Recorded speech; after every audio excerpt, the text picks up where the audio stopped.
Okay, everybody, how are you doing? This is Sierra Games Scott, and I am playing Police Quest 2, and we're actually getting to the game this time. So let's just get right into it, since we spent the last video just talking about the game. So what you want to do when you're in the car, this is your own car, and you need to get a few things. So let's open the glove compartment. And look in compartment. I remember when I was younger, I had trouble spelling compartment, so we're just getting the business card that's in there. So I always used to say open glove box or get look in box, and I guess that worked. I guess, well, I just used box there, so I guess that works. Alright, now one thing you have to do is you actually have to take the keys. If you remember last time, if you were paying attention, we got a screen that came up a couple times saying, gee, where are my keys? I feel foolish without taking them. Sonny Bond apparently does not know that it's not a good idea to leave your keys in the ignition and head out. Surprisingly, he does not lock himself in there, but the game actually forces you to take the keys, which I think is just kind of silly. Or at least don't let you leave. It should prompt you before you leave if you're going to leave with your keys in the ignition. But anyway, also if you look at the top, it says Detective Div, which I assume is just division being cut off. So I guess I was right. My speculation last time, this is just supposed to be one of the detective offices for the Layton Police Department, even though there were detective offices in the main police station in Police Quest 1. But anyway, let's unlock the door and enter what is just the detective office and not the entire police station, which is why we did not see too many uniformed police officers. Now, there's a few different things you can do at this point, but I think the best way is just to go right ahead. The doors actually open for you automatically if they're unlocked, which I think all of them are in the station. And what we need to do is we need to open locker. Hopefully we'll find our locker. I think it's one of these. I'm pretty sure it is. Alright, and the combination is, I believe, sorry if that just cropped into the screen. I'm trying to keep it off screen. That's the walkthrough. Not making any secret that I'm using it, but I just don't want it to interfere with the game. So the first one is 36. The second one is 4. And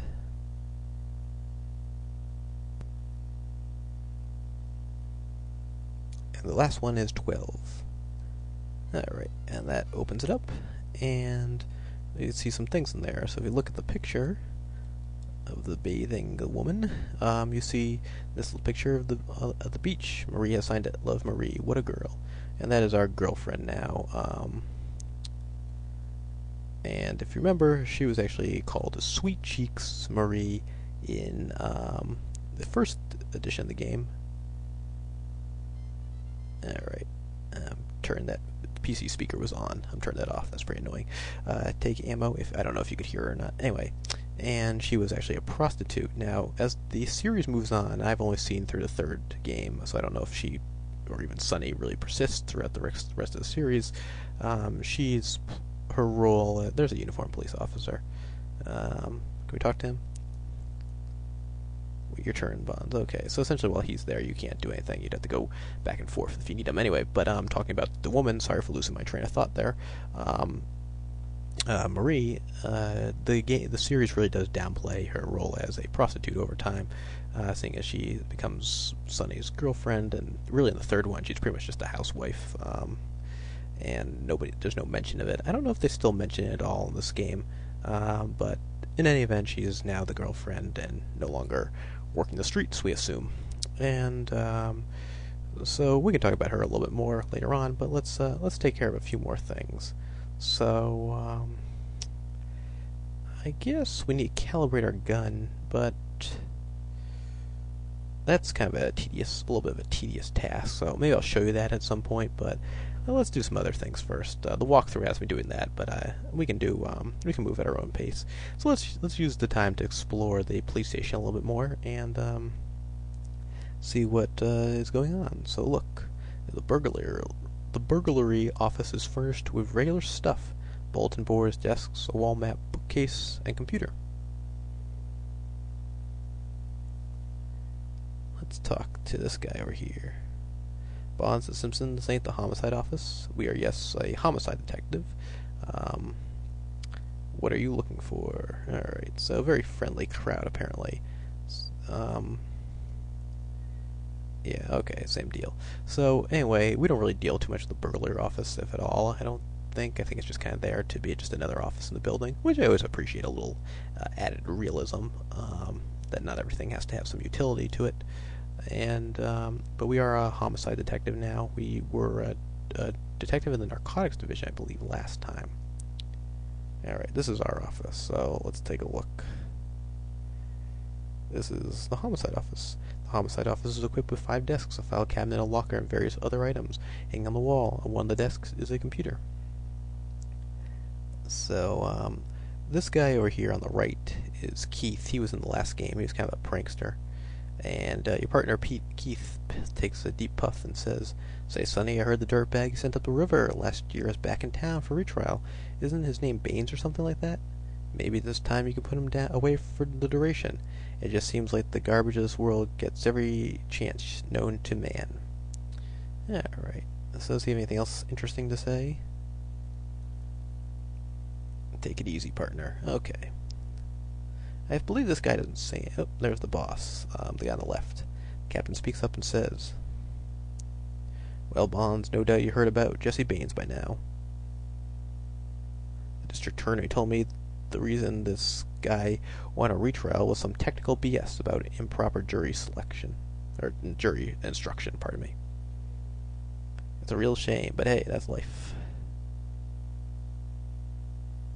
Alright, well.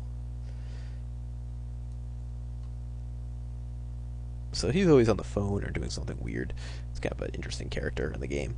Jim is a muscular, quiet man. He has nothing to say to you. Alright, so at some point, this is pretty much our headquarters, our home base, where we're going to handle most of our affairs at the office. And this is... what is this? This is narcotics. It's equipped with 5 desks, file cabinet, and various items hanging on the wall. On one desk is a computer. Alright, so there is actually no vice office, I believe, in this one. I thought there was one in the other one, but they might not have... I guess they wouldn't have too many detectives for vice. Just be beat cops. Anyway, you do use a few things from here because Jesse Baines, the guy that's been mentioned, was a drug dealer, I believe, and I believe some of the people we interact with are also drug dealers, so there is some need for information about drugs. I guess this is actually a woman here, so we'll talk woman. What can I do for you, Bonds? Have you heard the latest album from Bland? It's great. I have no idea what that means. Is that actually a band or something? I don't know. Alright. Talk man. Appearing slightly out of touch with his surroundings, your old friend Detective Lloyd Pratt slowly looks up and says, "Hey dude, what's happening?" Now I don't recall the game too much if we actually worked with any of these people before, though it would be a different police department, I think. Anyway, narcotics detective Steve Jones looks up and says, "Hello, Sonny. Would you like to hear one of my favorite poems?" "Well, Sonny, alright, fine, yes." "A grievance form. You want to begin it, because you have been hassled by the lieutenant.